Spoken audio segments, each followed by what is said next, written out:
अस्सलाम वालेकुम, hello and WhatsApp everyone. Stem से आपके दिमाग में ये तो नहीं आ रहा था ओ भाई, स्टेम सिर्फ ये नहीं, उसके साथ साथ एक कॉन्सेप्ट और प्राइमरी रूट ऑफ रोबोटिक्स भी है। तो वीडियो को शुरू करते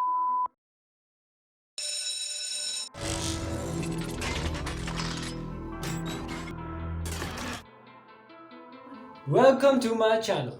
मेरा नाम जैन है और मैं ला रहा हूँ आपके लिए बहुत कुछ इंटरेस्टिंग, वो भी स्टेम से रिलेटेड। स्टेम बेसिकली है क्या? आपने सबसे पहले घबराना नहीं है। स्टेम है साइंस, टेक्नोलॉजी, इंजीनियरिंग और मैथ्स का कॉम्बिनेशन, जो कि आज की और आने वाले कल की बहुत बड़ी जरूरत है।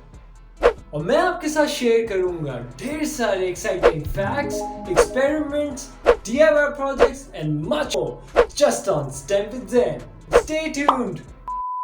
Oh my god! Wow! Video पसंद आई हो तो सब्सक्राइब करना ना भूलिएगा, उसके साथ साथ बेल आइकन पे क्लिक कर दीजिएगा।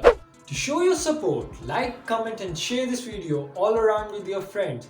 और इसके साथ साथ अपना बहुत ज़्यादा ख्याल रखिएगा। मुझे दीजिए इजाज़त और दुआ में याद रखिएगा। अल्लाह हाफिज़।